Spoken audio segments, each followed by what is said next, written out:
So this is AAM's workshop entitled Beating Social Media Algorithms for Animal Rights Activists, Part 2. Social media is a finicky thing. Stringent algorithm rules can block activists from being able to speak online on behalf of the animals. Activists must find ways to reach consumers and influence their purchases and decisions, as well as reach companies and apply pressure on them, because we have to use social media. It is such an important tool. And that's what we'll hear about tonight. So my name is Michelle Granberg, and I'm your moderator. I'm a mentor and team member with Animal Activism Mentorship. I'm located in New Jersey, and I've been a vegan and activist for over 5 years. AAM's mission is to eradicate violence and build a culture of empathy and compassion to ultimately result in animal liberation. We strive to build a global community of activists through our free online program that pairs experienced activists with aspiring activists. Through one-on-one mentoring, we strive to generate an increased number of effective activists worldwide, because we know that this movement needs more activists. Additionally, we offer free workshops like this that train and educate our mentors, mentees, and the public on various aspects of AR activism. AAM is also proud to be fueled by FARM, the Farm Animal Rights Movement, one of the oldest AR organizations in the country. If you're interested in becoming a mentor or mentee, or want to get more involved or to donate, please visit our website, animalactivismmentorship.com, and follow both AAM and FARM on social media. So now I'd like to introduce our speaker. Ina Maria is an AAM mentor, vegan, and activist who has been involved in street activism, outreach, and successful pressure campaigns. She is a business owner who helps nonprofits and small companies manage their social media effectively. So we'll open up for Q&A after the presentation. So you're welcome to put questions in the chat as we go, or to hold your question and raise your hand once the presentation is complete. So, okay, Ina, if you're all set, go ahead and take it away. It's all yours. Okay. All right. Can everyone hear me right now? There we are. Okay. Making sure, because I have a backup account. Okay, so first of all, thank you everyone for coming. It is such an important thing to talk about. If you know anything about me, you know how important social media is to me and to the campaigns that I've run.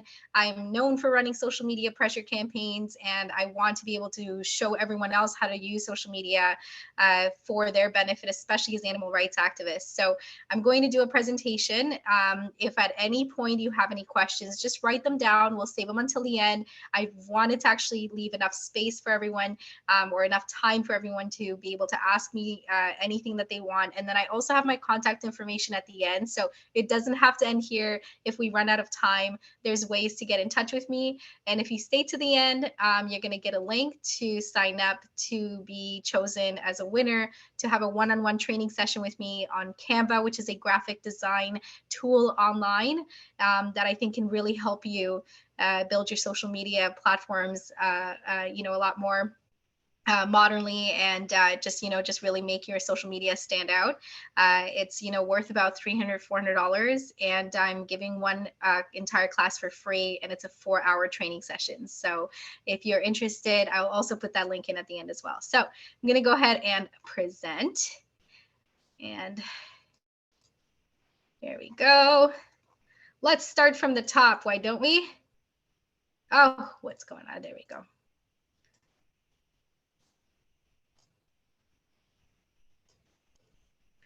Okay. Let me know if you can not see my screen. You should all be able to see my screen right now.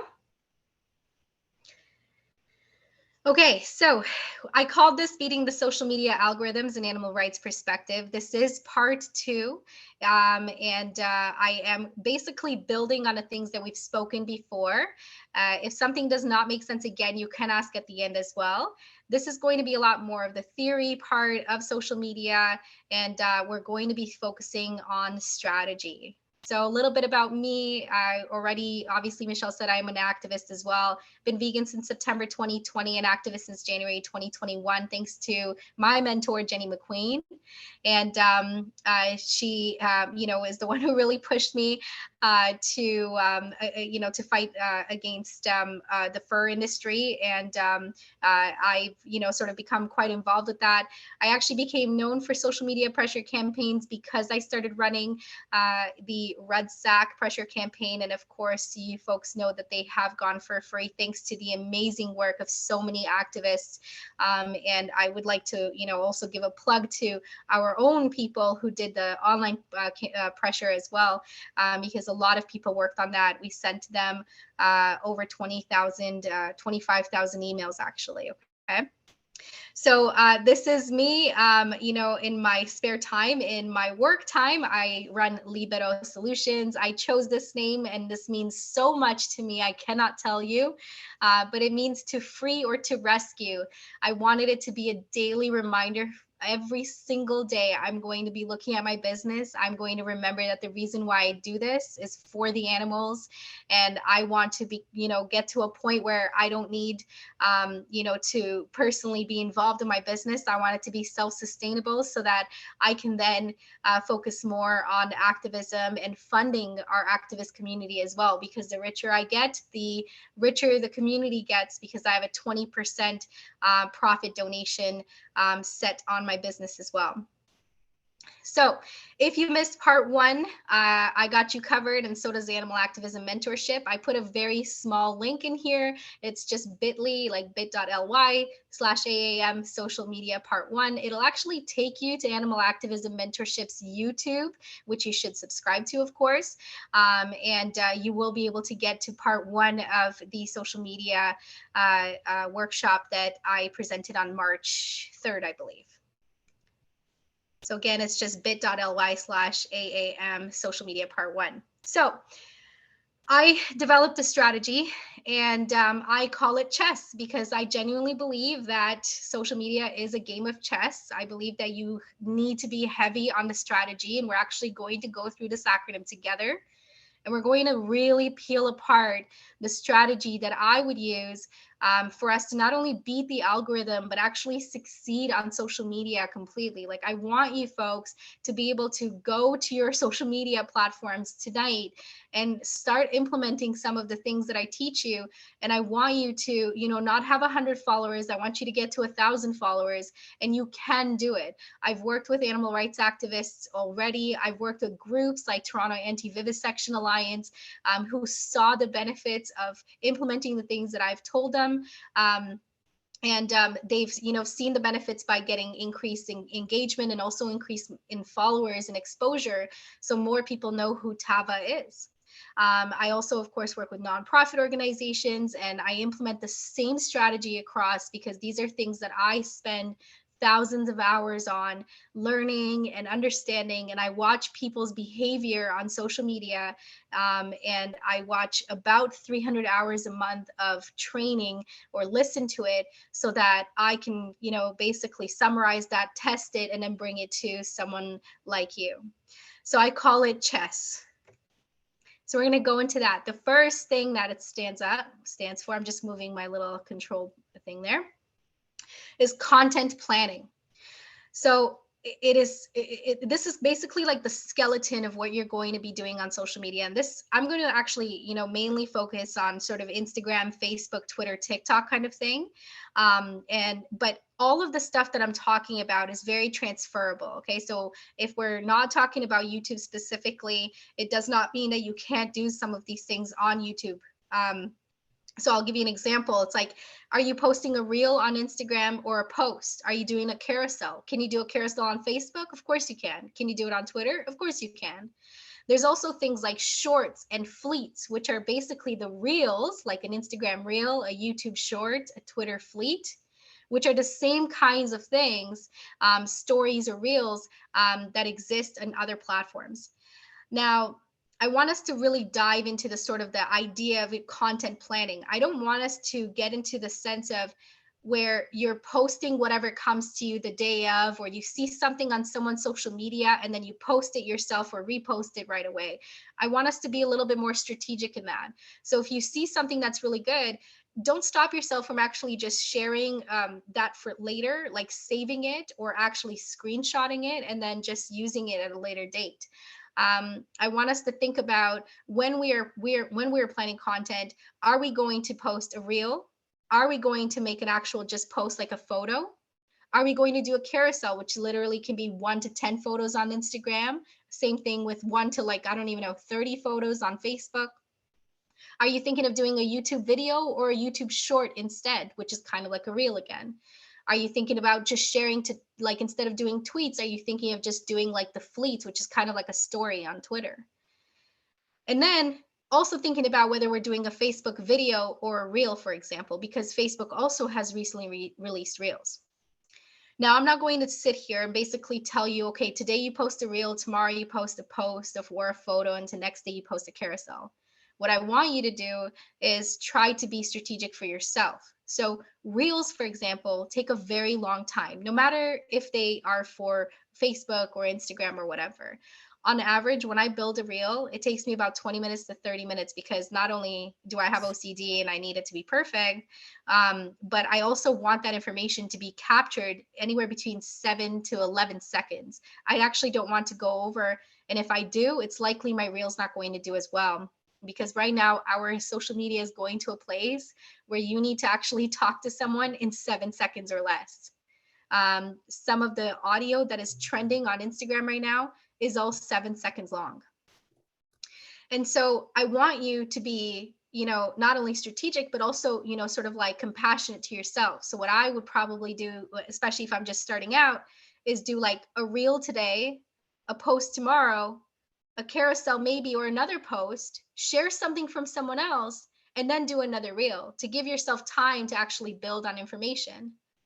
The other thing is content, in terms of content planning itself, is actually deciding what day, what time you're posting. And then on top of that, you can actually build like a project board and decide how many things you actually want to post about and actually have sort of like a bank of information that you get to choose from instead. And I'm going to get into that a little bit as well. So I'm sort of like highlighting the whole reel post carousel thing because I do notice a lot, and this is just sort of from observing our community a lot. People post very random stuff. Like there's no, sort of like rhythm to the chaos that we have in the world. And when I go to someone's account, I want to be able to understand what they're about. And I need to understand what the heck they stand for. And it's very hard to see that on some of them. And what I noticed is that there's a direct correlation between the people that are posting very randomly and the people that post with sort of intention. The people that post very randomly have, 100 followers or so. The people that are posting with intention, like people like, for example, Vegan Zinga, and we're going to talk about her in a little bit as well. But she posts with very, very specific intention. And you can immediately tell what she's about, what she does, and everything. And because she content plans so well, you can click on any post and really sort of just kind of get sucked into her story. And I want us to be able to move to that a little bit more. And I'm going to obviously continue in here, and I'll make more sense of what I just said. So number one thing I want us to do is actually create a calendar of events, major events, national days, things like that. So for example, if I just was thinking off the top of my head, I would go for there was a World Rat Day 2 or 3 days ago. So that's automatically for all animal rights activists, we should all be able to post a cute photo of a rat and talk about World Rat Day. Or if you were someone like me who prefers reels, I would actually go on like Canva and find a cute photo of a rat or rats playing and then talk about, top cool facts about rats and put them like directly onto the Canva video and then share that instead as a reel. So we can all sort of like quote unquote capitalize on these major days that we can all put on our calendars. And the reason why I sort of recommend that is because it sort of alleviates the pressure of trying to figure out what to post next. Right? Every single person I talk to is like, oh my God, like I don't know, what else I'm going to post next. I'm running out of ideas. So the number one thing that I do is always go for national days, major events, things like that. So major events would be like the Super Bowl. So the last Super Bowl, Super Bowl. I'm not American, so I forget. So during the Super Bowl, of course, one of the common things that people do is consume chicken's wings. And what I did is I actually created a reel that had chicken's wings on a plate, and that was the image that it starts with. And then I immediately went to talk about how wonderful chickens are, how they are with their families and so on and this and that. And I totally ruined people's day. And then with it, because that was my plan. And what I did is I actually used hashtags specifically for that day. So I put Super Bowl, chicken wings, chicken wing lovers, blah, blah, blah. Like it had nothing to do with vegan, right? Like it had nothing to do with like, hashtag vegan activists and things like that. It had everything to do with the Super Bowl. And of course, I am, purposely inviting trolls in, and we'll talk about that as well. But I did that because I knew I was going to get an exceptional rate of shares, because people are going to, like, vegan activists are going to share that because it's a good video. Like it's something that, is enticing to watch kind of thing. It's going to get a lot more views that are sort of outside of my followership, because I'm not looking to speak to vegans. I already converted vegans. You know what I mean? Like vegans are already converted. They're where I want them. I'm looking to discuss these things with people that are non-vegan, right? And then on top of that, I already am down one day. So I already have one calendar day that I've already posted something. It's an easy thing to go for. World Rat Day, International Water Day, where you can, it might not have something specifically to do with veganism or the plant-based diet. What it can actually do is you can talk on International Water Day how much beef, costs in terms of water, as an example, right? And I'm using the word beef because you're going to be communicating to non-vegans, right?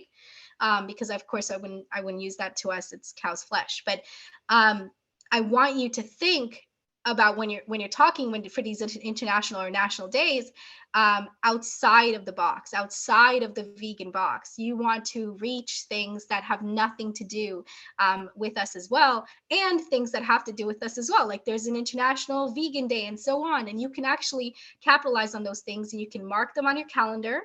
And then if you go through those, you're already 50, 60 days out of for content, and all you have to do is figure out another like 100. Okay, because we're not going to be posting every single day anyway, because I don't want you to overwhelm yourself. So the one thing that I posted at the very bottom is I'm actually building a calendar, and I want to actually build a calendar for animal rights activists, because I want people to be able to just get up and start a social media channel and be able to just sort of, run forth with the baton.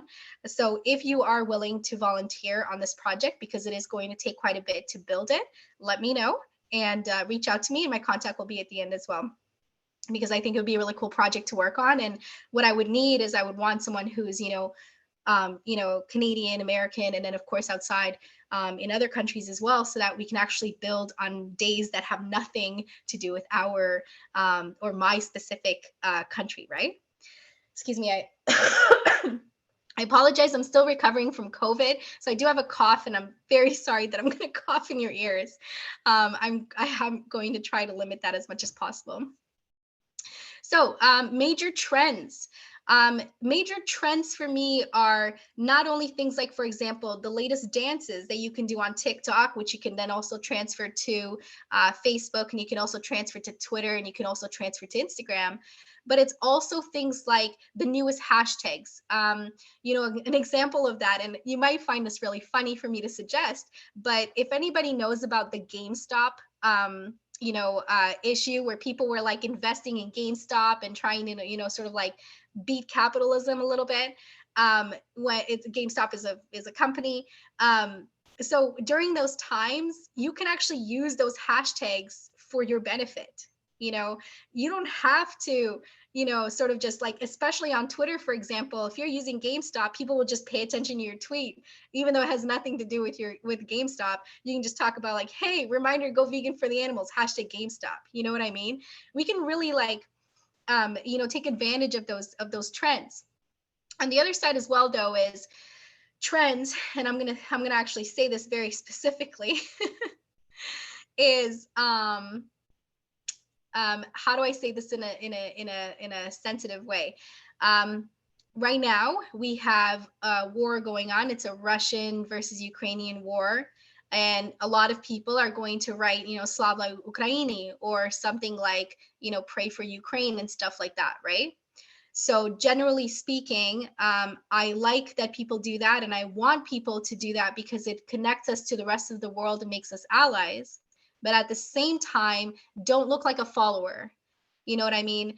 What instead you can be a leader in that and say Slava Ukraini and also pray for Yemen. You know what I mean? There's also a war going on there and like that kind of stuff. So try to, sort of not be the person that just goes like hashtag BLM or Black Lives Matter just because that's going on. If you're going to do that, I also want you to be sensitive enough because you don't really want to come off like someone who just, is hopping on the latest thing. You can still be part of it, but be part of it as an ally. So if you're going to do that, also, sort of, feature Black run businesses, for example, as well, or BIPOC run businesses. So that's sort of like, I just want to always put a word of advice in that because you can hop on trends, but you also don't want to hop on trends the wrong way. The major trends, though, are also obviously going to offset your calendar of events or the content bank that I keep talking about. So if you're posting about hashtag GameStop, for example, right, or the Super Bowl, or you forgot about the Super Bowl and putting that in, try not to post multiple times a day and using a bunch of hashtags. Instead, post responsibly. So you're going to make a post and you might, do a bunch of tweets, for example, because Twitter's a lot faster and you can, reshare a bunch of stuff on Facebook, but don't be spammy about things as well. And every time you post something, if you post something else, the algorithm is going to push down your original first post. So you have to basically understand that you're sacrificing the viewership on the first one. So be cognizant whenever you're planning your content or if something shifts your content, okay? The other thing is what and who do you stand up for? Are you more than animal rights? So this applies to a lot of us. We want to be allies. We talk about indigenous rights. We don't just stand up for the non-humans. We also stand up for humans quite often. I'll be very honest with you. I very rarely stand outside of animal rights on my Instagram accounts. You will very rarely see me address anything except animal rights. And that was a decision that I made at the beginning of starting my social media platform. I said, I'm only going to focus on animals because humans already focus on a bunch of human stuff kind of thing. And there's not enough voices for the animals. That was sort of my opinion. However, certain things did stop me from, or start me to post things that had to do with outside of that, right? And one of the things is that whole allyship idea. So again, if we're talking about the Wet'suwet'en, blockades and the pipelines and stuff, I think that is something that is extremely important for us because as animal rights activists, we have to support them because they're the kinds of people that are going to fight for the environment and protect our water systems and stuff like that. So we may not agree with them eating flesh or hunting and so on, but we can agree with them on something and it can help us. So on your social media, you want to see who you stand up for, non-human or human, and make sure that you're consistent in that. If you're more than animal rights, or if you're animal rights focused and obviously allied with those who can benefit animal rights, be very clear in that, okay? Don't just, again, hop on those major trends and not actually be a full ally, okay?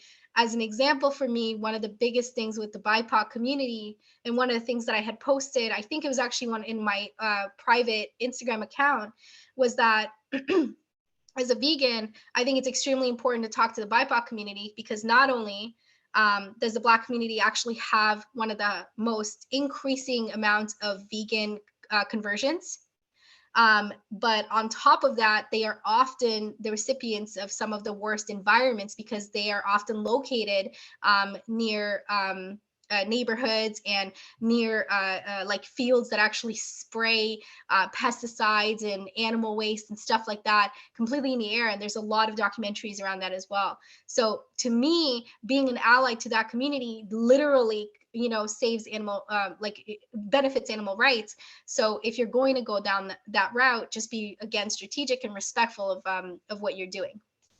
Okay. So again, just one of the biggest things that I can ask you to do is actually plan your content as much as possible. So an idea and just a tool that I use is an app called Trello. It's a project management app, but it's free, Trello. And it's a way for me to actually just post ideas. And what I do is I break them down. So you just make lists in there. So, I'll make the list of the things or ideas that I have. Sorry, excuse me. Sorry.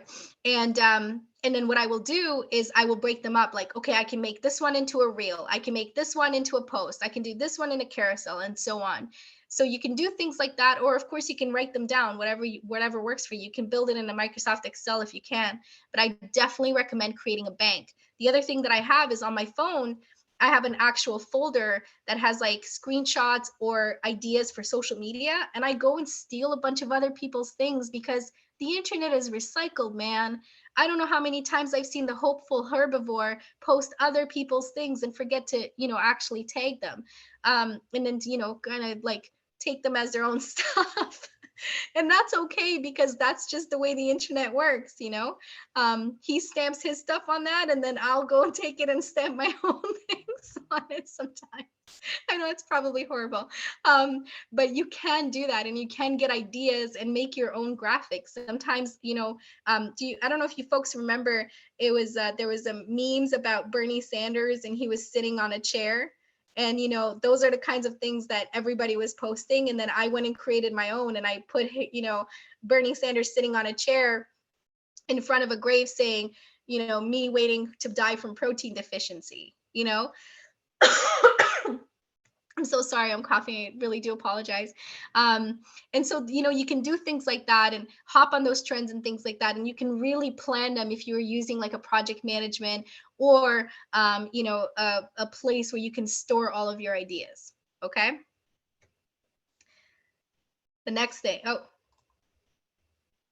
there we go.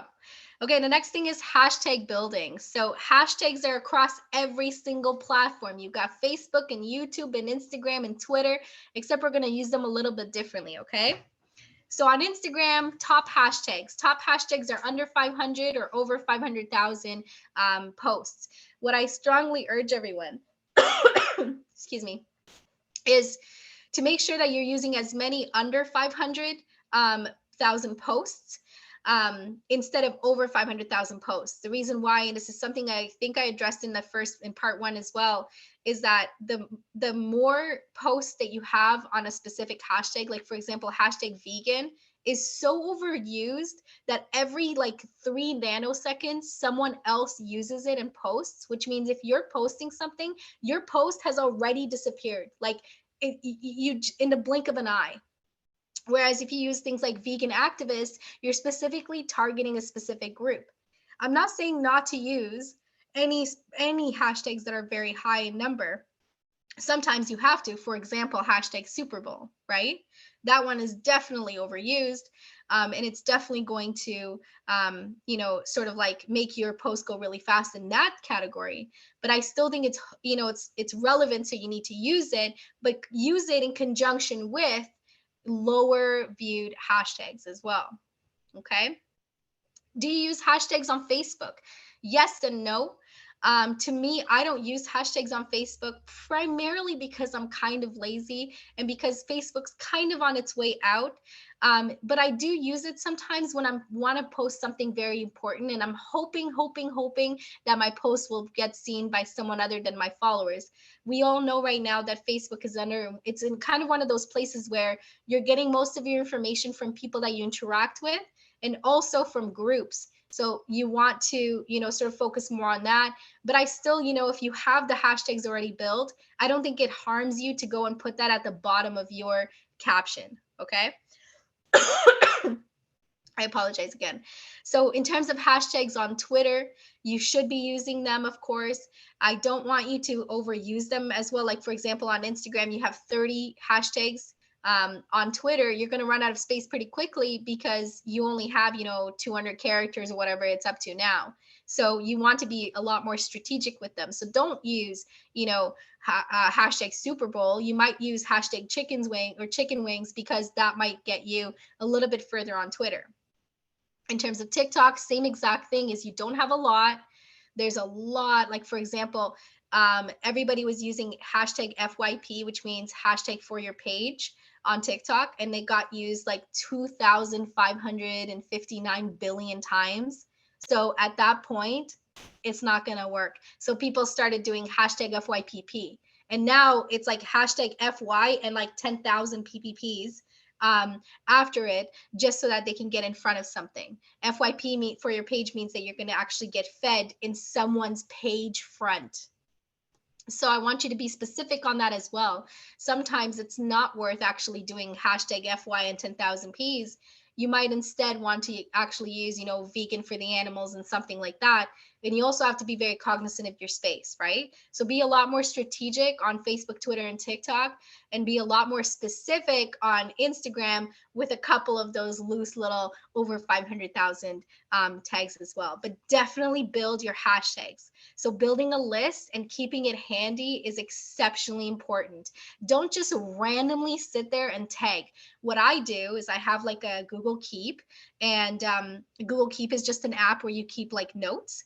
And what I have is 1,000 different, sort of notes that have different hashtag categories. So as an example, when I do my work for my employer, Real Fur, because I'm their social media manager, I have their own category and I use specific hashtags and I actually alternate them. So I have 4 different boxes with different hashtags specifically for Real Fur's function, because obviously we're talking about no fur and fur is dead and this and that. And I'm very, careful to use different groupings depending on what I'm posting about, right? If I'm posting about something that is, like faux fur, or if I'm, shouting out Noise, for example. Noise is a fur-free jacket manufacturer. If I'm shouting them out, I'm going to actually do faux fur fashion, for example, whereas I might not use that if I'm talking about COVID. Okay.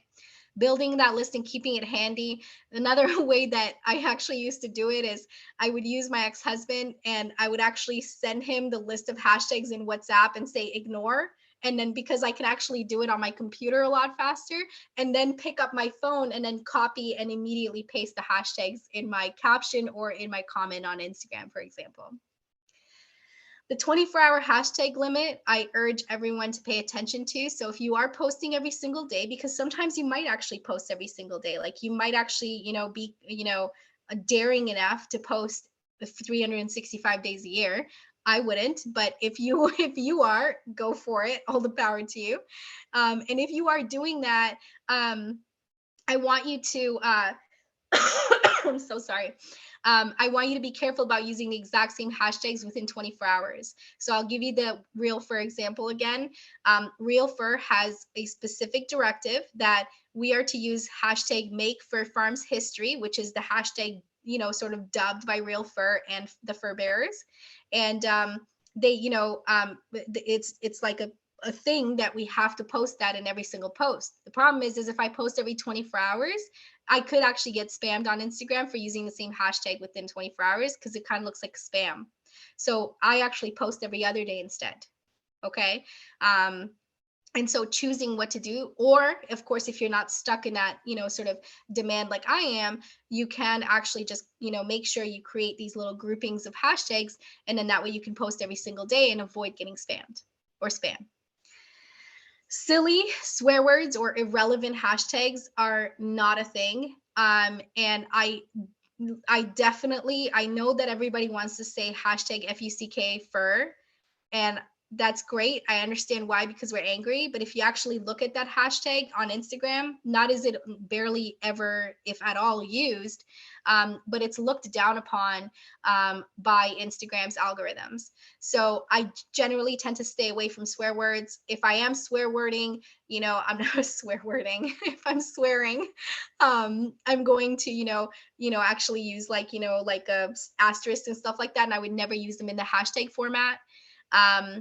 Silly things like, hashtag have fun. Like that's just like so irrelevant and have nothing to do with what you're doing. Try to be a little bit specific. And again, strategy. It's all about strategy. So going back to the idea when I was posting the chickens wings for Super Bowl, my hashtags were specifically chickens of IG.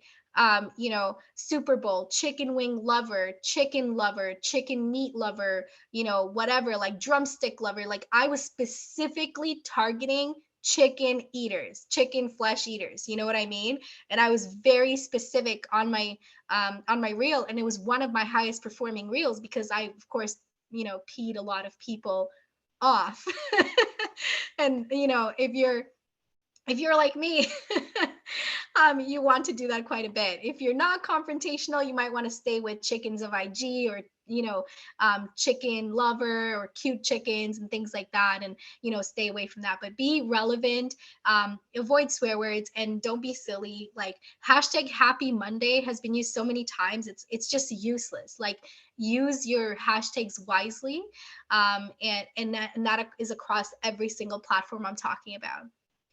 And then the last thing I want to talk about is reimagining your list. So I do notice this again. This is just me observing other people on Instagram as well in our community, is that people just use the same hashtags over and over. And even if they have the different groupings of hashtags, they're not sort of like revisiting them, right?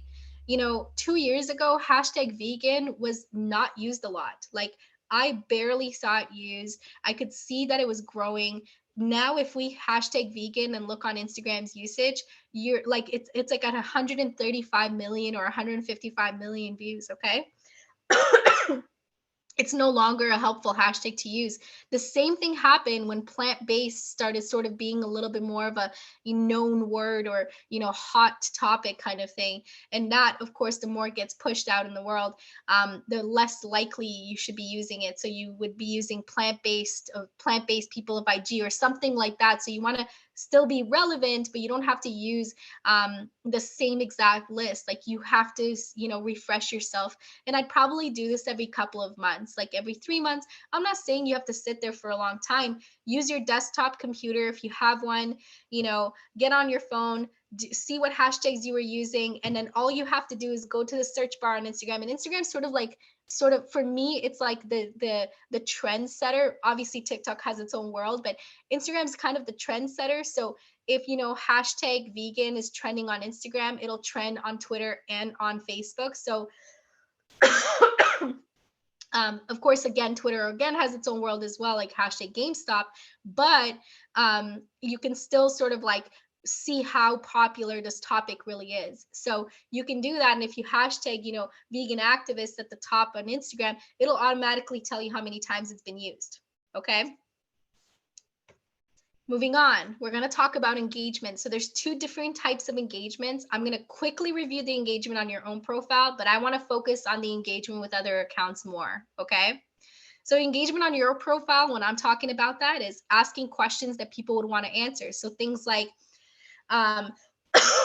if you're making a post saying like, today's my vegan anniversary. And then on your caption, you could say something like, how long have you been vegan? It's because you want people to answer you. You want people to engage with you. How long have you been vegan? Whatever the question is, you want people to be able to answer, or you want people to have an opinion on something. That is a really easy, quick way to get people to engage with your stuff. Okay.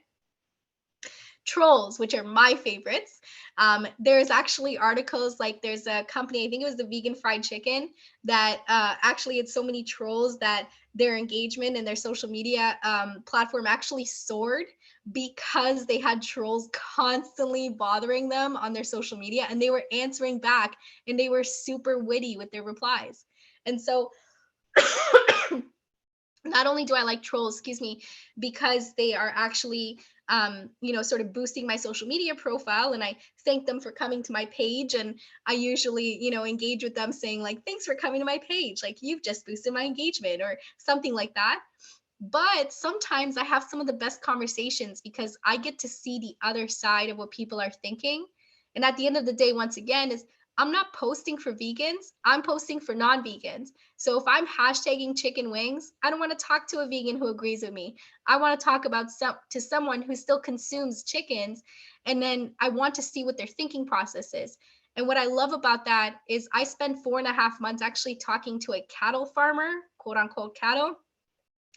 And I spoke with him and he would still ask me questions.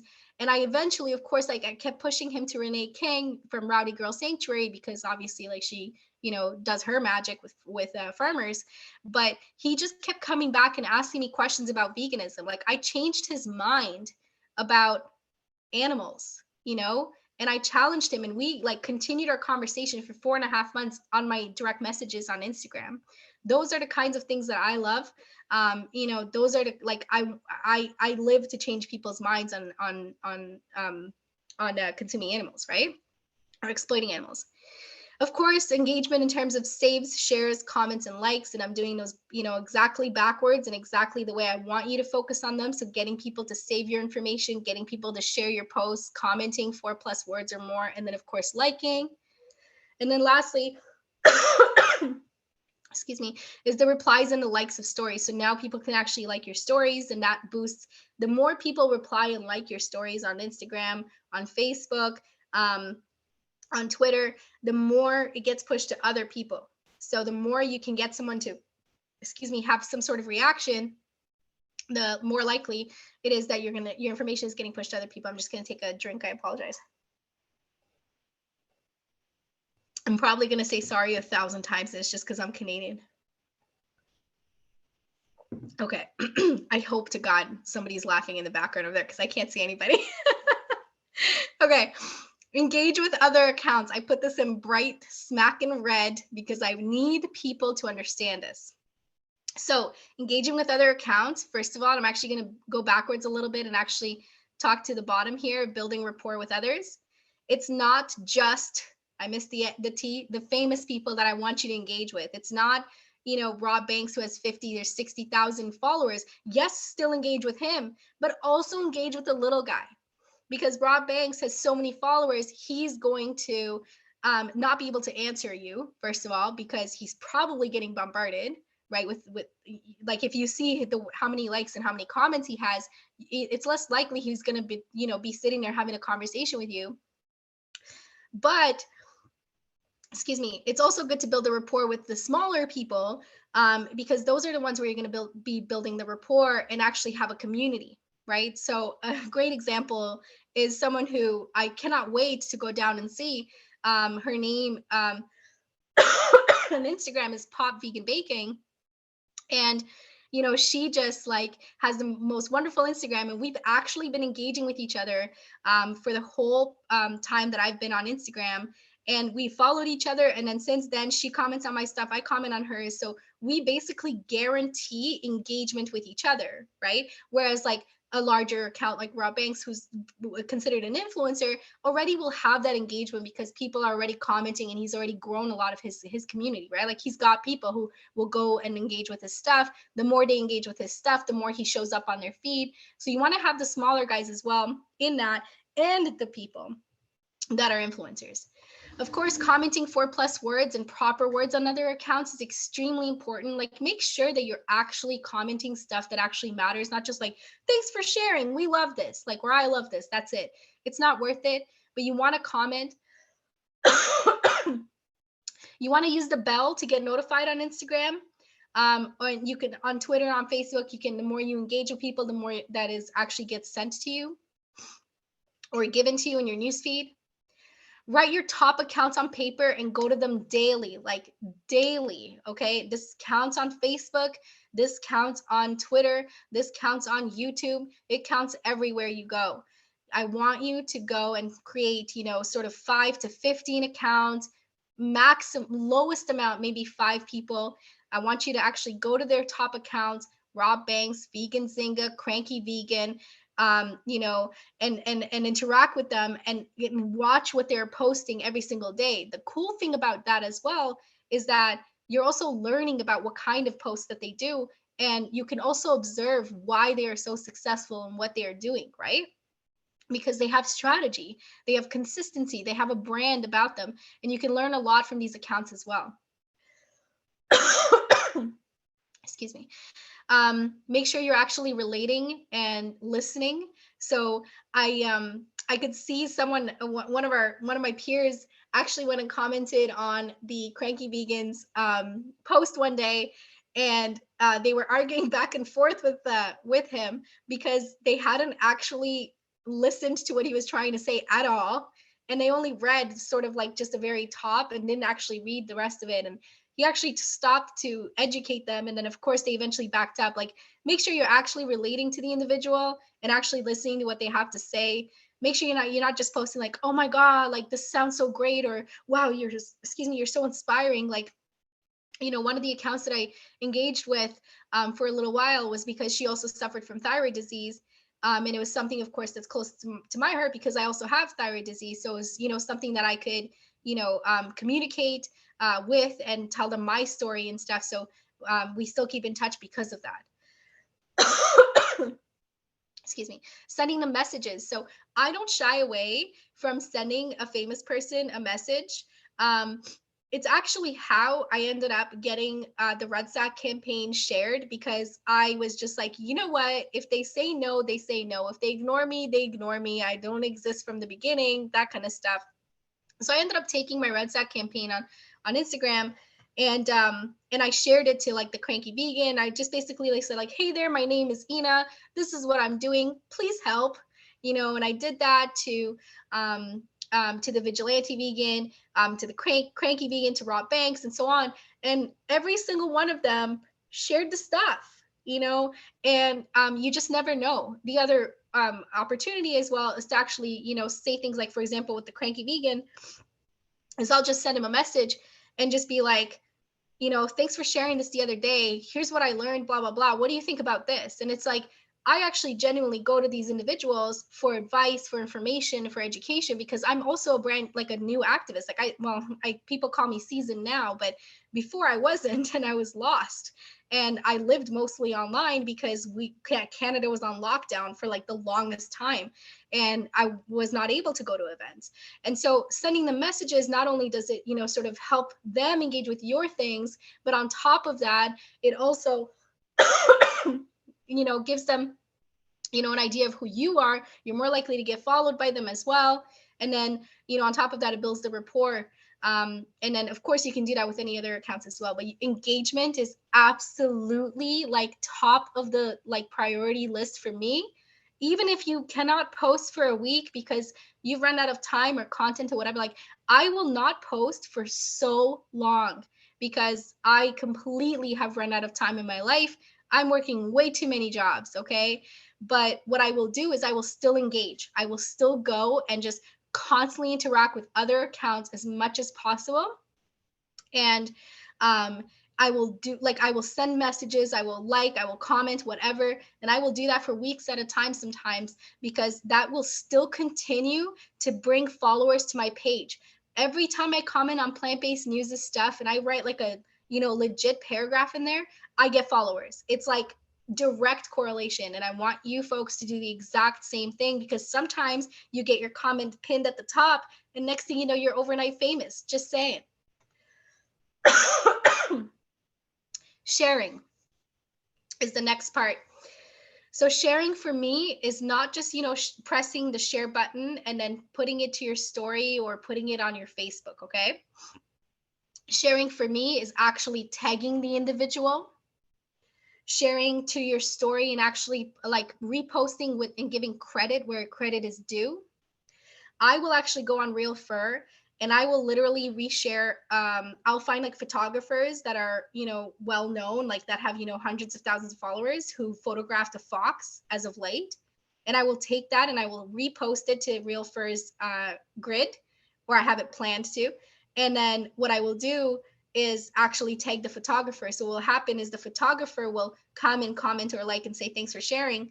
I'll share the same post to my stories and then tag the photographer in there, which prompts the photographer most likely to actually share it to their Instagram story, which means anyone who watches their story will see Real Fur's link. Okay. And so that way I can sort of draw more people in, like, again, non-vegans, like fox lovers, right? Excuse me. So sharing, why is it important? You're building rapport that has never been more important now than ever, because we are so overwhelmed on social media. It's really easy to sort of develop that community. You get loyal followers and a community out of it. So people like Pop Vegan Bacon and me, like we we constantly interact with each other, and like she has a bell on my account, I have a bell on hers. So every time she does something, I interact with it. Every time I do something, she interacts with it. Like, it's guaranteed. Okay. On the off chance she's off sick or off of Instagram, she literally apologizes for not interacting with my stuff. Like, that is the loyalty that I have on some of the some of the followers on my account. And it's like guaranteed engagement. You want people to engage with you as much as possible. Building a small group of individuals on Signal, Facebook Messengers, whatever, and signal them what you've posted. Do not share your post.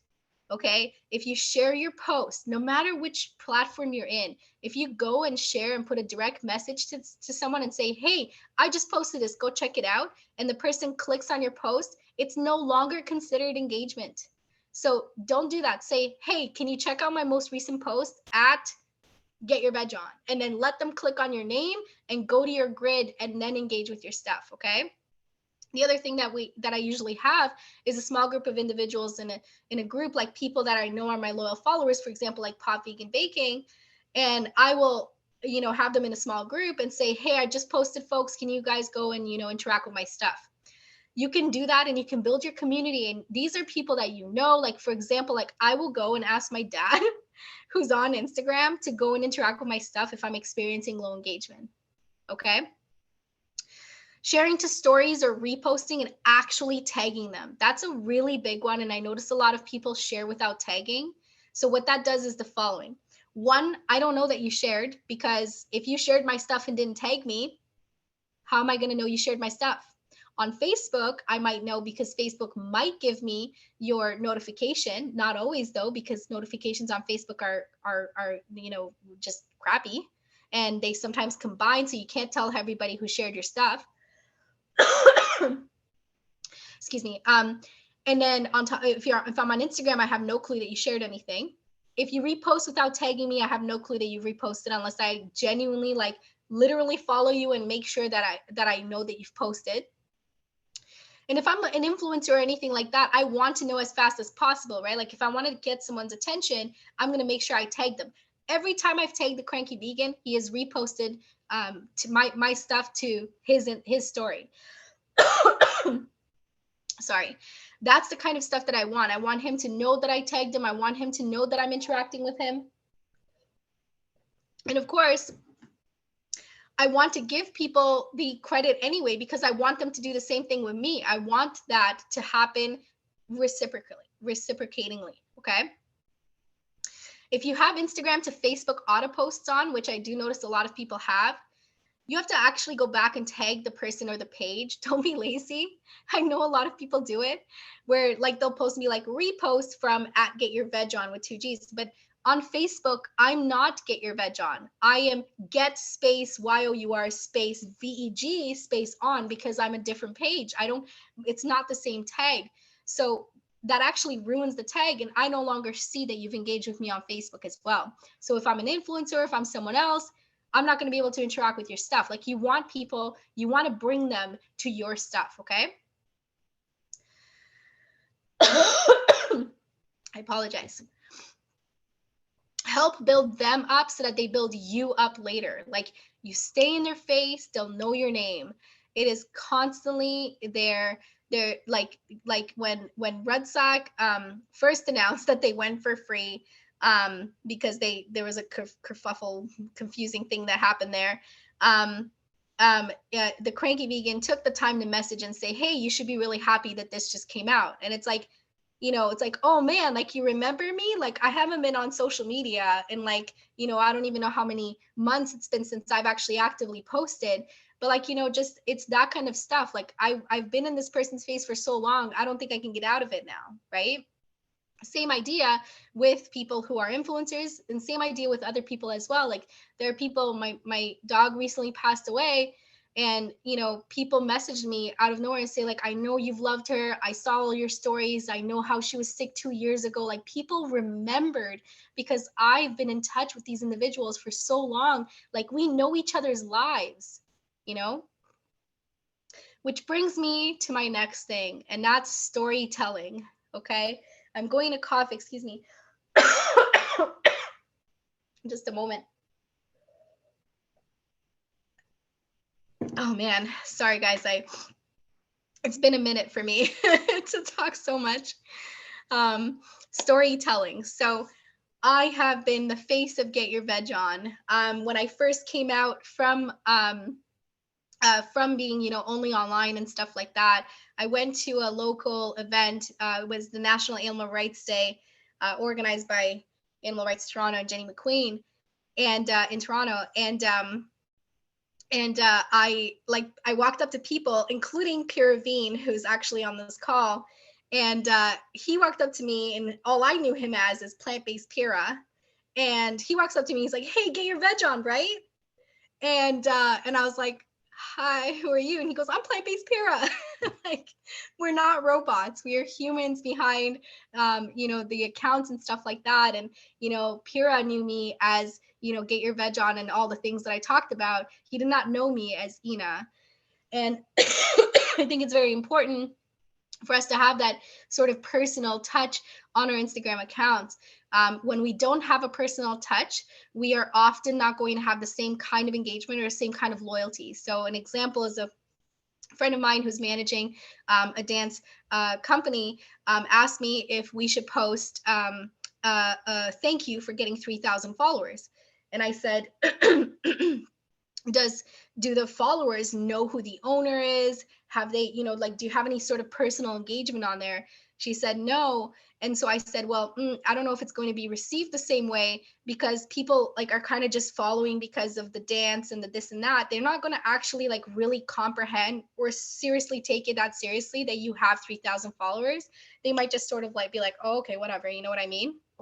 And so if I say 3,000 followers, like I'm, you know, and I did it, like I swear, like I went and got on a message, and I literally did a video. At that time, Reels weren't existing. And I said, like, you folks don't understand what it's like to get to 1,000 followers, because that's 1,000 of you listening to me and thinking that I'm worthy of being listened to. And I got really emotional on that, because these are people who I get very attached with. To show or to not show your face, that's a really big one. I know not everybody wants to show their faces. I personally have changed my mind in terms of whether or not I would show my face on my future Instagram accounts, because I have other ones that are aliases. On those, I do not have my face, but I do have voiceovers on Reels and stuff like that. And I think it's very important for us to have some sort of human aspect behind it, even if it's just like, you know, taking a picture with your you know, garden boots and a shovel and not showing your face, but showing the lower bottom, that kind of stuff can actually really help, because people like to connect to that human connection, and more likely people are able to relate to you. People should be able to relate to have that loyalty building. Okay. If someone can't relate to you, and if you're just kind of like, oh, hey, here's a post that I, you know, recycled from here and blah, blah, blah, you're likely not going to get a lot of engagement. And if something happens to you, like, I have been absent again from posting on social media, and on a daily basis, I get messages saying, "Hey, are you okay? It's been a while," from people who I have not spoken to, or who just randomly would engage with me. Those are the kinds of things that I have to appreciate, and I think it's very important for us to, you know, really capitalize on, quote unquote, capitalize. I don't want to sound insensitive, but the relationship building is one of the most important things we can do on our platforms now. What is in a story? So as an example for you, one time I did a story about glasses. Okay, so I now wear glasses. I don't wear contact lenses because they're tested on rabbits, and you can't find cruelty-free contact lenses unless you buy from the UK and you don't have astigmatism. And I did an entire story about that on my Instagram stories, and I literally put flash story time, and people actually started looking forward to flash stories from me. And when I wasn't posting them, they were like, "Oh, what happened? Like, do you not have a story for us?" Like, people look forward to these kinds of things because they're different, you know? And I would post flash stories, and I literally did like 30 slides that would talk about, I just found out that contact's this, I had to get glasses, blah blah blah, here's the alternatives, here's this. And there was always sort of like, a lesson to be learned from the stories that I was saying. So it doesn't always have to be on your grid, it can always be on your stories as well. But even your grid should tell a story about you. So when we go to Vegan Zinga, for example, we don't know a lot of personal things for her until a lot later. Okay, now she's sharing a lot more personal stuff and whatnot. But like at the very beginning of Vegan Zinga's account, I didn't even know where she lived. The only reason I realized where she was living is because she was taking selfies and stuff with the Brooklyn Bridge in the background. Okay, that's the kind of stuff that that is, sort of like it sort of like encompasses your account. It's sort of like a branding, right? So you can tell your story. If you go on Jenny Vegan McQueen's account, Jenny Vegan McQueen's all about standing up for the animals, right? And you can see it. She does reels, she does videos, and so on. Sorry, Jenny, I'm always calling out on you, if she's still here. But when you go to Jenny's stuff, you can tell exactly what she's about. And that's the thing, like Jenny has a brand. You know what I mean? When you go to my account, it hasn't been as much of a brand lately, but I used to have a brand of having reels, and like serious reels that I was, working 3 hours on sometimes. And this is when reels were just starting to be a thing. Okay, you want to be able to tell, like, people should be able to get to your account and be like, "Oh, this person stands up for this and is for this, and they're actually funny and blah blah blah." Like Vegan Zing is all about fashion and bright, sunshine, and clean skin, and like all this stuff. And like she has like a excuse me, a vibe about her. When you go to Cranky Vegan, you see the exact same thing, where he has a story. There's 3-minute Thursdays, and there's sort of like a structure behind his stuff. And he does the stories about the ALF. And on this day, this happened, and the ALF, freed this many rabbits from this facility, like that kind of stuff. And that's the kind of stuff that ingrains in your head. Like I had never even heard about the ALF until the Cranky Vegan. And now it's like ingrained in my soul, about what the ALF does. Okay. Random posts versus strategic posts. So once again, like honestly, I see the random posts and people in direct correlation with the amount of followers and the randomness of the posts, or the strategic or the strategy behind those posts. I think it's very important for us to be as much as we can. We should be doing some planning on our social media. Stories and posts, and in your bios and in your stories. So you're all like, again, it's just kind of defining a brand of who you are. And you don't have to be to the point where I'm Nina Maria, I'm a vegan activist, and I sometimes post recipes. Like that's basically what you're going to find on Get Your Veg On. Okay. But in my bio, you'll notice that I'm a dog mom, and you'll know that I'm a huge nature lover, and that I'm a veganic gardener, and like that's the kind of stuff. And then if you go to my grid, you're going to learn that I actually do veganically garden, and I love fresh vegetables, and I love to make the recipes with the vegetables. And next thing you know, I'm disrupting a store. Like that's the kind of stuff. And I sort of take you through my life, and you don't even have to see my face in most of that. Okay. And then, of course, I finished saying by that story sell. Look at the Cranky Vegan, look at Vegan Zinga, observe these people and how they post, and what they post, and what they do, and how they interact, and you'll know exactly what I'm talking about. Now I'm going to go off script for 5 minutes. I apologize if I am over 8:09. But I want to talk about cybersecurity very quickly. The reason why I'm actually going off script on this, so I'm done sort of my presentation on the strategy of Instagram, but I really think it's important for us to talk about this. I do actually believe that animal rights activists are being targeted and hacked nonstop. Everywhere you turn, somebody's account is getting hacked. I need us to do a few things, because if we don't do these things and we get hacked, it doesn't even matter what I just taught you, okay? So two-factor authentication on everything, folks. Okay. I don't care if it adds 10 minutes to your day. You need to put two-factor authentications on your Google, on your Facebook, on your on your Instagram, or sign out and change your password every 6 weeks. Um, and don't make your passwords have your birthdays or anything that have to do with you, especially if you're active. Like I used to be extremely active, and the more active I was, the more spam messages I got.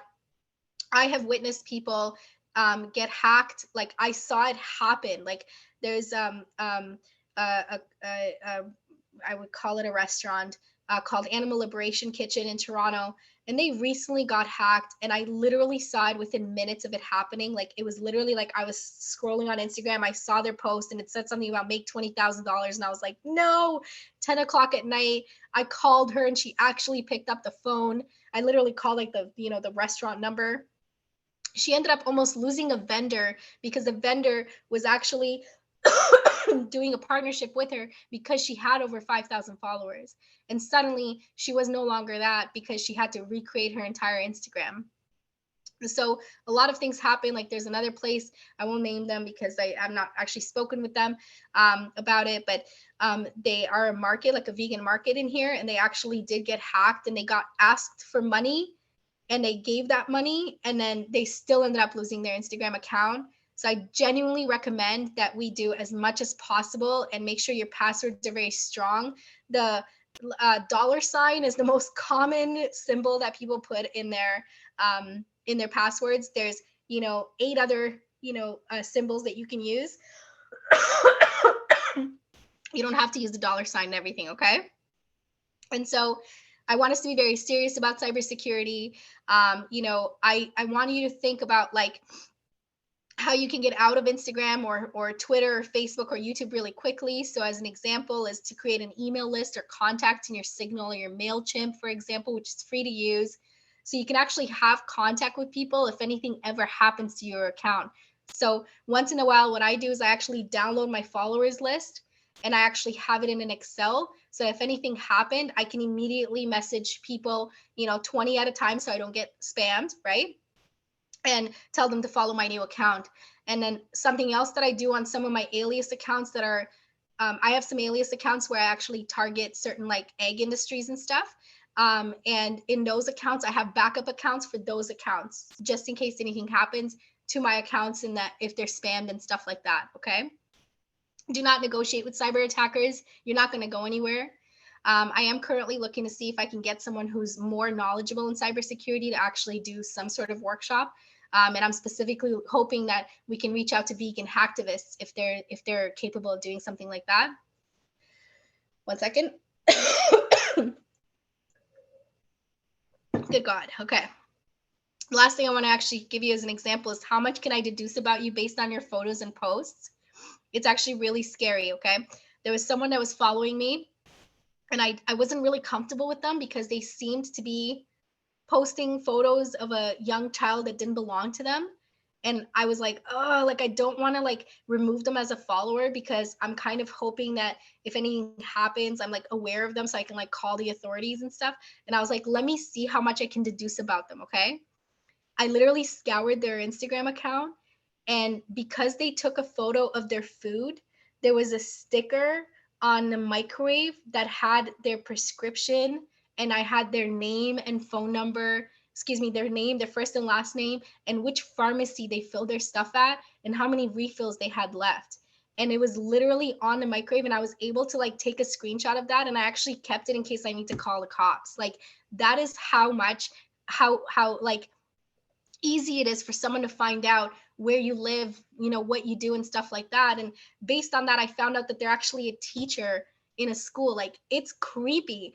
And the story is weird. And I actually like ended up reporting the account. But, the fact that I could deduce that means that the person's not aware of how, easy it is to get information. And that's just in, in the open air. Like I'm not, I'm not a hacktivist, I don't know how to hack someone, but I certainly can deduce information. And I want us to really be aware of that and be aware of what you do. So as an example, I once took a photo in the back of my home, and my home is a townhouse, so it has 2 levels. And I was actually showing the snow falling on my on my gardens and stuff.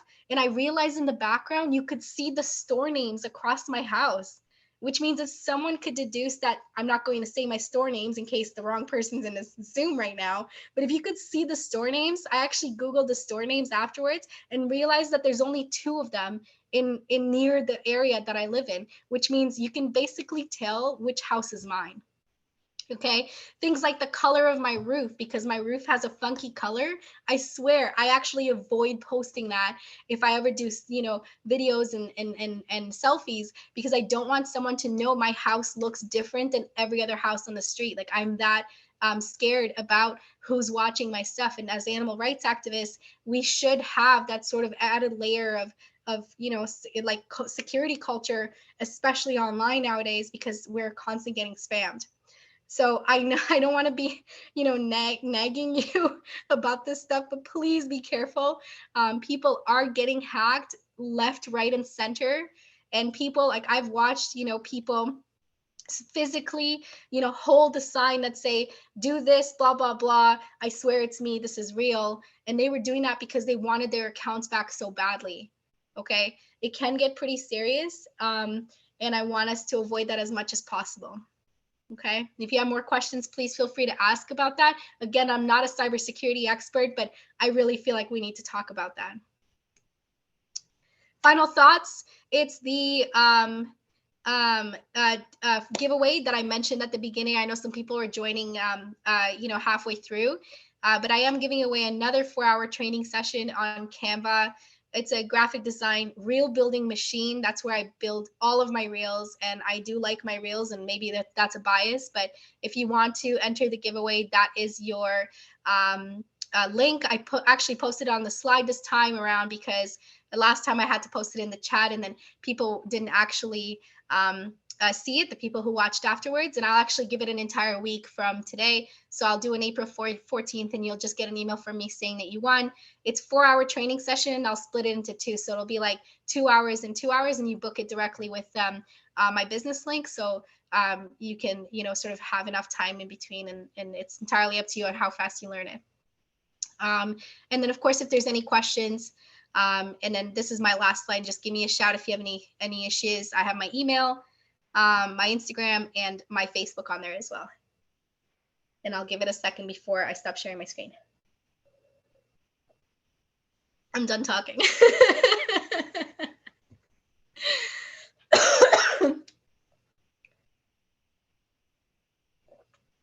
If you want to take a screenshot, you can just go print screen on your keyboard. Good. Wow. Okay.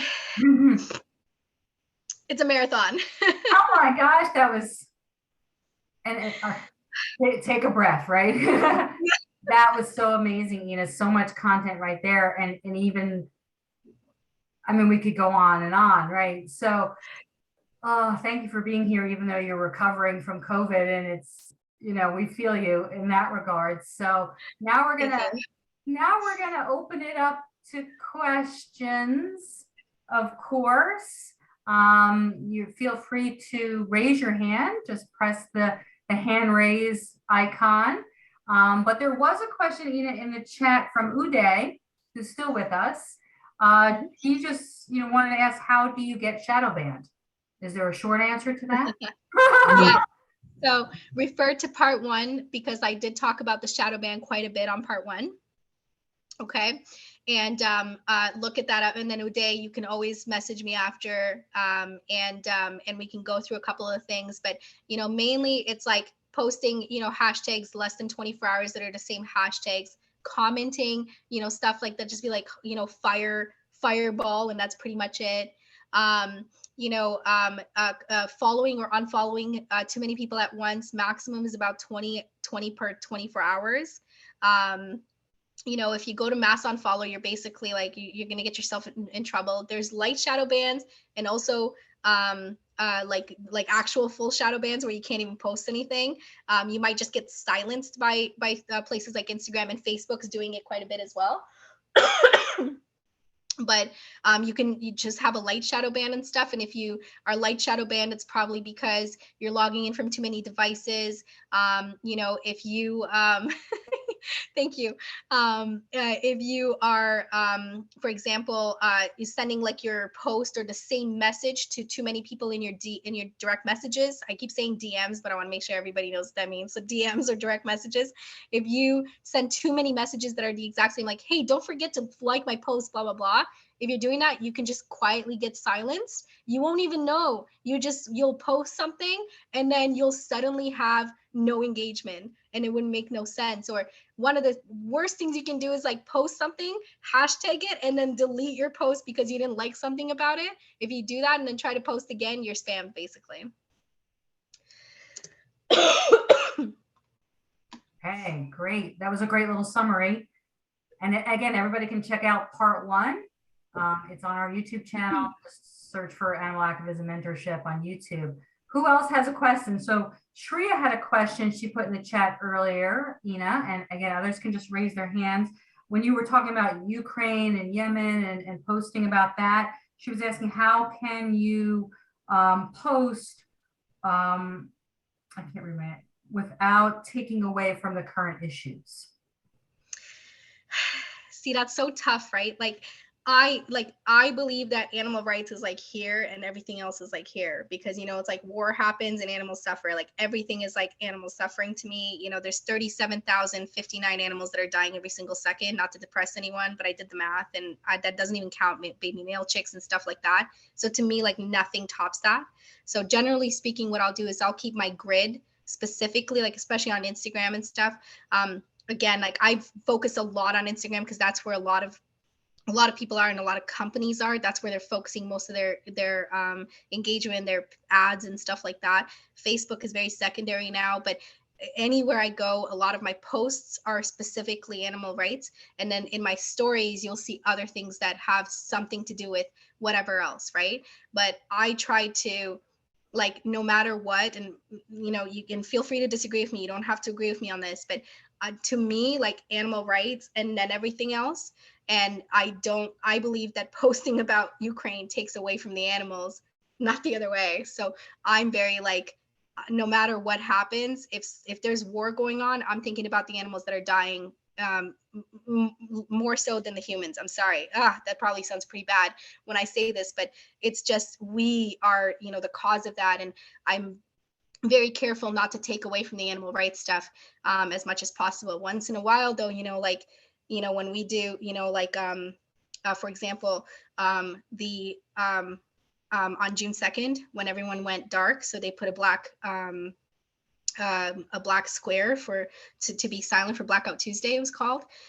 One, I wanted to make sure I didn't hashtag what they told us not to hashtag. That was one thing.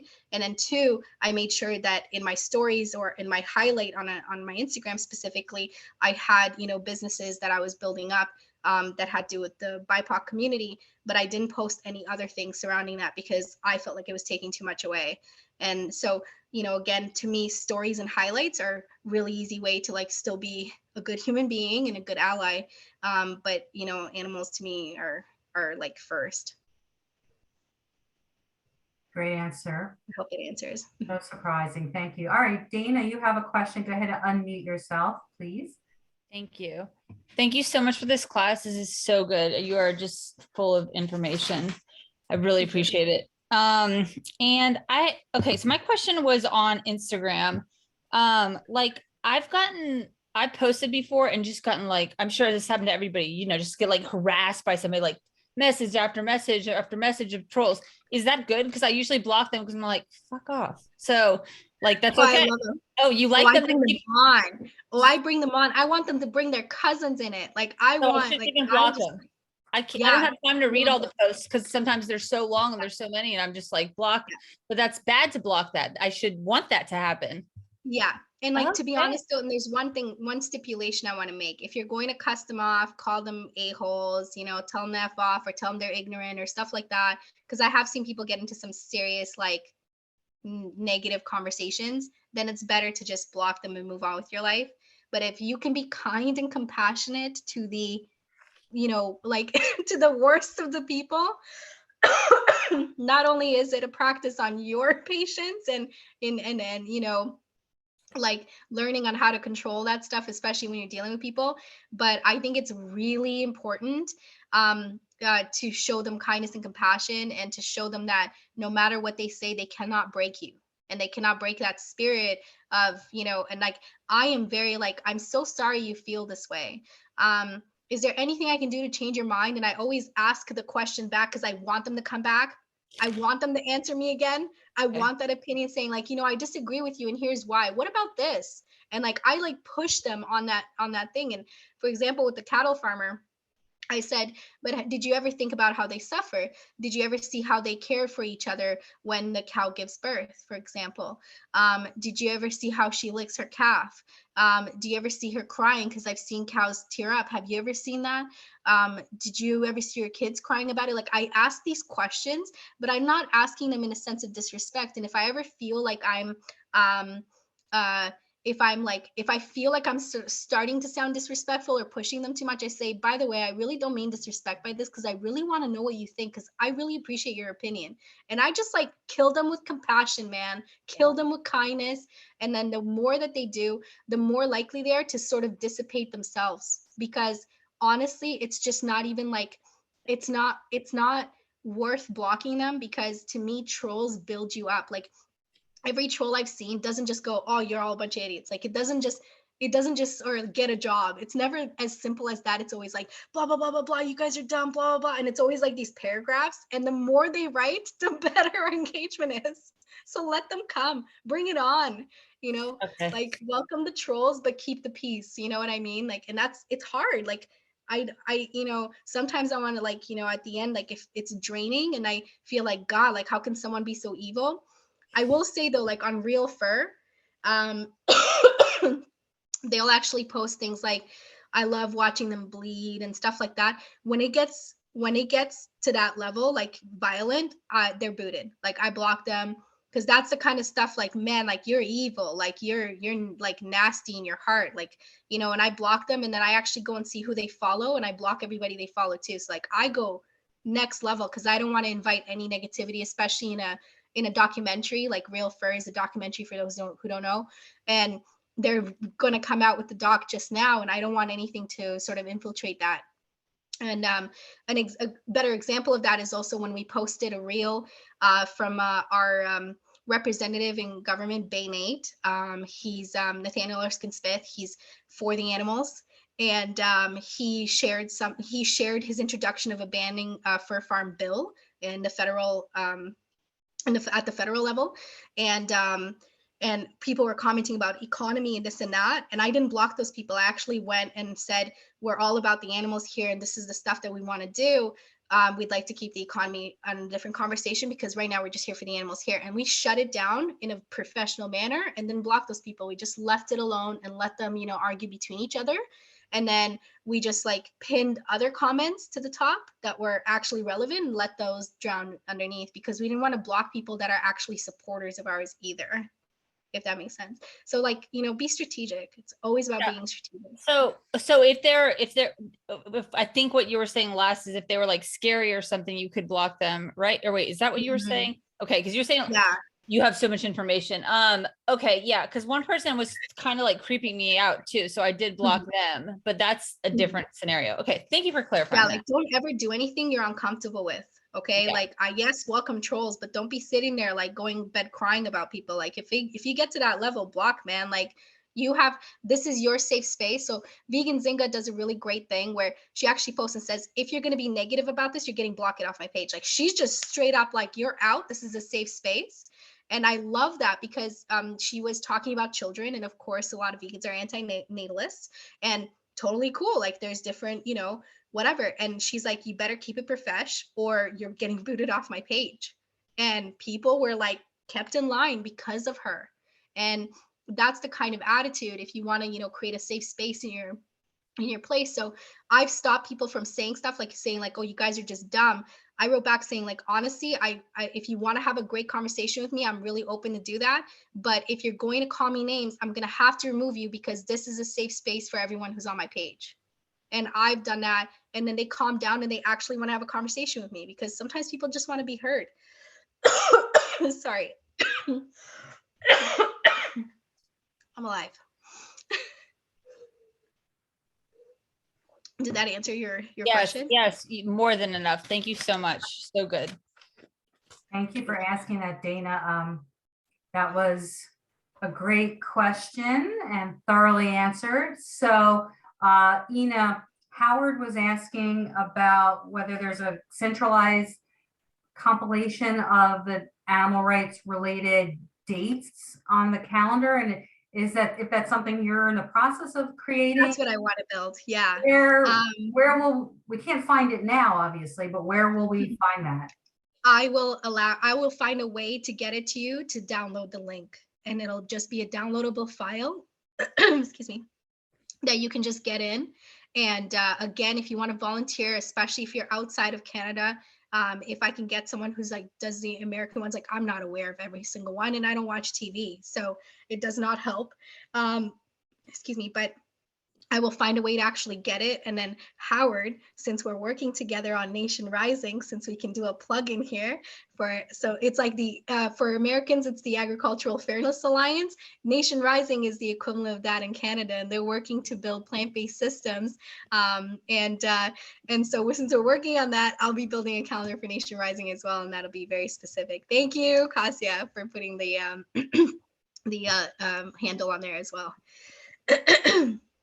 So we'll build a proper calendar and stuff. And then Canadian wise will obviously be first because it's easy to remember all of that. But I'm going to compile as many world nationals and international days and stuff like that. And then what I want to do is I want to make it so that you just go to a link, you press download, you give me your information because I want it anyway. I got to get something out of it. Haha, it'll be for activism. And then we'll download it. And then it'll just go like it'll probably be like a Microsoft Excel, because that way you can edit your stuff. Oh, Dana, thank you. Amazing. I'll reach out because I know I've seen your posts and stuff before. All right. Well, that's going to be a long list, a long calendar, a global calendar of animal rights related days. So we have time for maybe one or two, depending, more questions, even though we're going to certainly be looking to wrap up pretty shortly because it's getting to that time where we will wrap up. So any other questions? Going once, going twice before we wrap up. Any other questions? Did I miss any questions in the chat? If I did, please let me know or put them in the chat again. Or like I actually had a question, like it's not really related, but like I was wondering, like, is there any way that like after like through activism we can make money? I'm just curious. Like, have you guys had any luck in that? Yeah. So I'll put it this way. As someone who's been doing social media and stuff, I got lucky that there was a job opening, and because people knew that I do social media, including Rachel, if she's still on here, sort of recommended me to apply for Real Fur. And that's sort of a way, because I'm known for what I do, and humbled that someone thinks that highly of me, but people recommended me to Real Fur, and then I applied to Real Fur, and of course because of the recommendations, I'm sure that it helped me get the client, right? And so there's that way, there's that sort of, let's call it the honest avenue and stuff. I mean, you can start Patreons and stuff like that. I have negative I'm very biased on that because there's a lot of people who volunteer their time. So to me, I don't want to make money as an activist. I want to make money and then be an activist kind of thing. That's why I have my own business. That was the idea behind it, right? Like, and I'm not a frontline activist anymore. I have, thank you, Jenny. She has holidays. So like for me, like, I'm biased because I don't think that anyone should be funded to be an activist. I think that you should be funding the activism. Like you should be out there, helping other organizations that need the money and stuff like that.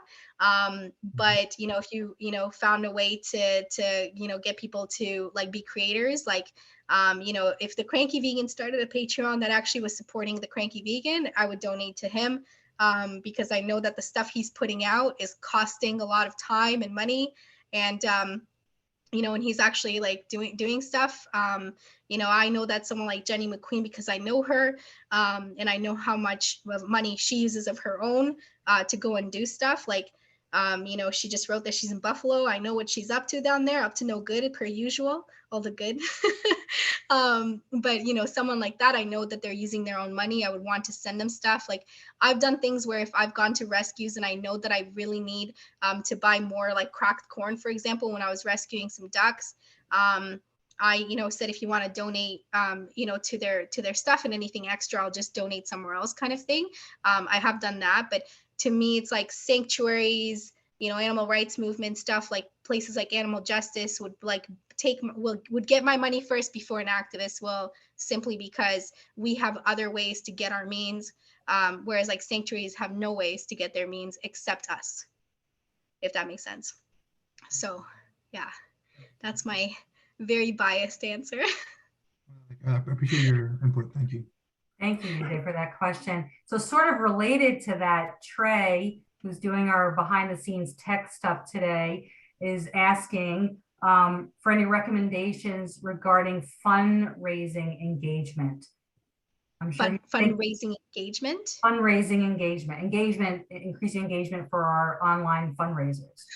Yeah, the hardest thing, the hardest question for anyone. So yeah, it's tough, you know, like for me, like I kind of hide the fundraising behind other stuff. So I tend to play on the emotional side of things. So a lot of the fundraising is going to happen from within our community. Like I'm not expecting a non-vegan to come out here and give me $800 for a truck for Fur Free Toronto, if that makes sense. What I am expecting is the community to come together and help raise $800 for Fur Free Toronto to have a truck. And most of the times it's going to be our vegan people. And oh, Rachel, I love your question. I'm going to get to it.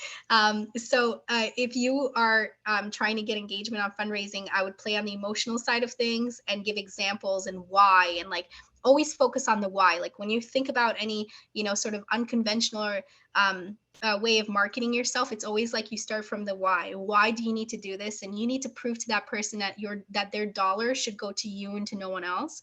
And it is extremely hard to do. I'm not saying it's an easy feat at all. But you know, for me, it's like exposure, sharing, stuff like that. You know, the more people we get to follow us and stuff, the more likely we'll find a gem of a person who has enough money to fund our activities. And that's exactly what happened. Like I had someone on my Instagram who had been interacting with me all the time. Like this is someone who I didn't even know who they were because they actually have a faceless Instagram. But they would always like my posts and comment on my stuff, and then like send me messages on my Instagram direct messages and stuff.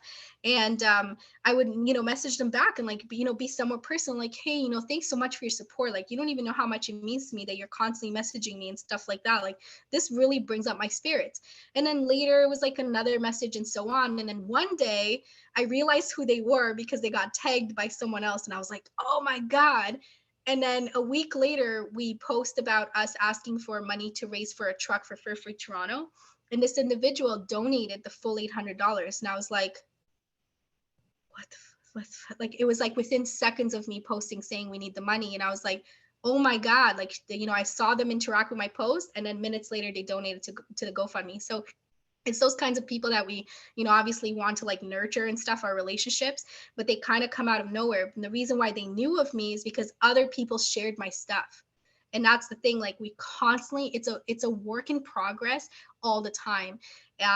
You know, if I would do like a reel, for example, like playing with, like, if you're fundraising for a sanctuary, you're going to want to post those baby photos. Like, man, I hate to say this. And I work with enough sanctuaries now. You know, I sit on the board of Dara Farm Sanctuary, and we had the same conversation. It's like, why does baby Peter the pig get more likes than Henry the big pig? And it's like, because he's a baby and people react more to him. So it's like, man, like we literally have to like capitalize on Peter, you know, and it sucks because that's not the kind of humans we want to be. But we also have to raise enough money for the other 100 animals that are waiting for funds, right? And so you have to find sort of that sweet spot of emotion to be able to get people to interact with your stuff. And I call it panhandling because it is. Like getting someone to put a dollar man in your hand is like next level. And especially watching people, and it'll hurt, and don't get demotivated when somebody posts that they went to a $30, vegan food place and couldn't give you $1 or $2 to your Patreon, and it'll be very demotivating, but you just have to suck it up and think about the next person, and think about that person that's willing to give you $800 for a truck, because that's literally what I remind myself on every time somebody ignores my message for fundraising. I hope that somewhat answers the question. It's tough. Yeah, it's tough, right? So I think Rachel's question probably will have to be our last question for now, at least. And she was asking, why does posting personal photos or posts get so much attention as opposed to posting event pages on Facebook? Because you're so beautiful. It's and she is, and her hair is so flowy and beautiful. She's a hairdresser and it just looks perfect, and you just want to like get your hair highlighted by Rachel. But like, I've never wanted to dye my hair until I saw Rachel's posts. It's like, oh man.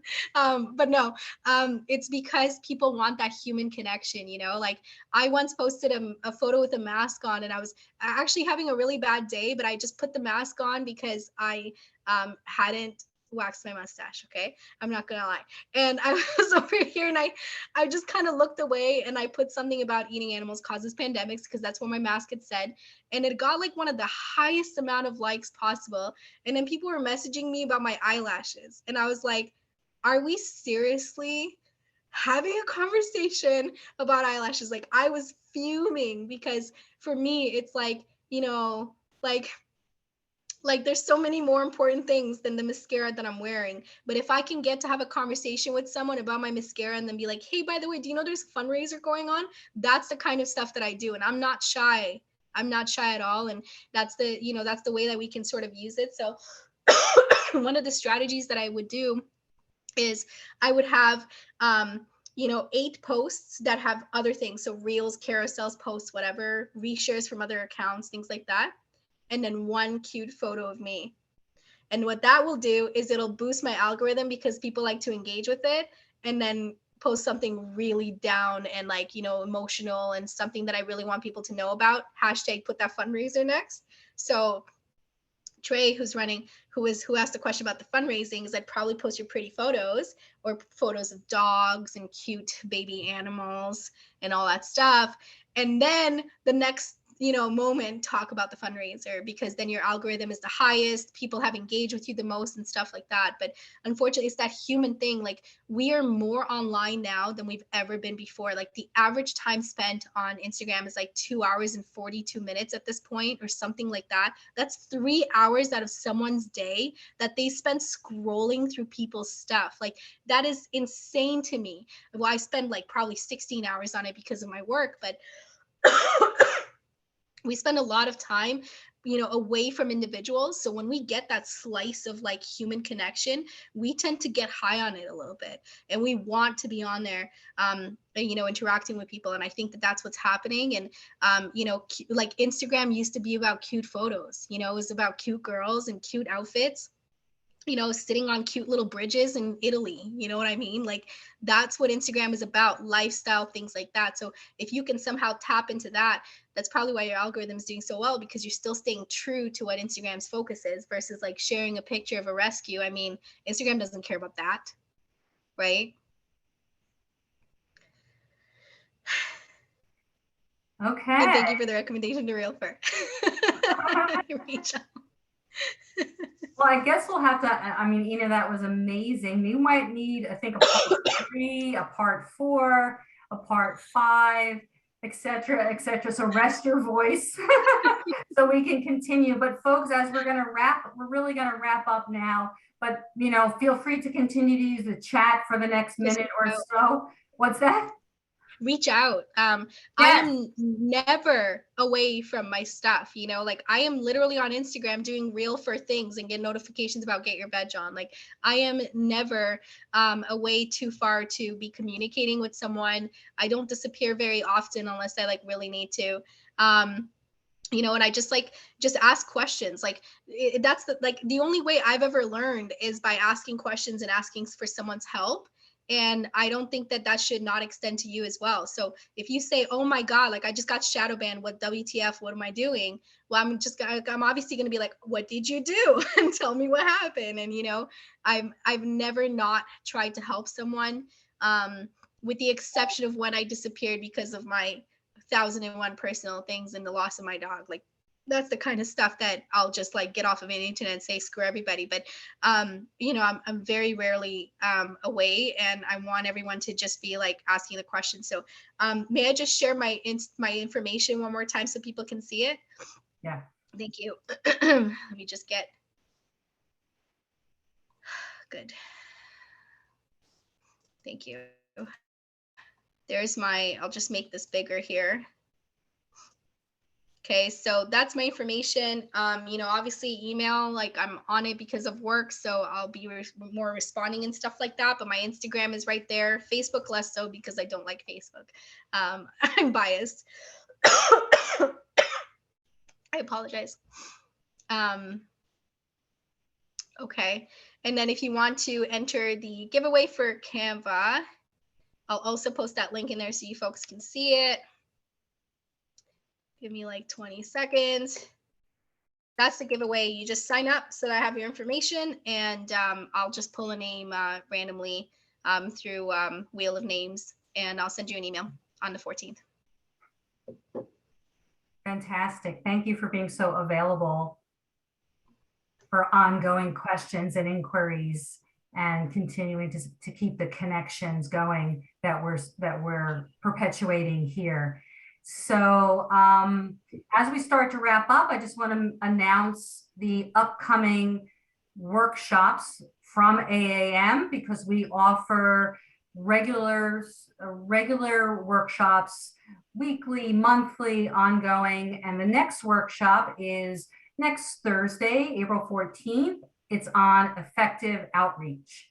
Then we have a workshop on April 28th called The Power of Language Choice in Activism with Emily from Bite Size Vegan. On May 3rd, we have a workshop on handling police, tips for being a police liaison. On May 19th, we have a workshop on writing and publishing as activists, as activism with author MC Ronan. And on June 6th, the workshop on security culture, staying safe as an activist, and more. We have more coming, so go to our social media to check out the event pages. And so absolutely amazing, wonderful workshop. Okay, Electra agrees. And thank you all for being here. Thank you, Ina, for your time and wisdom. Thank you, Trey, for operating the technical back end. And if you're interested in becoming a mentor or mentee or want to get more involved with AAM, please check out our website, reach out to any of the mentors or staff. Visit our website, animalactivismmentorship.com. Oh, thank you, folks. Luna said goodbye too. Said goodbye. Thank you, everybody. Thank you, everyone. Thank you. Live vegan. Thanks so much. Bye, everyone.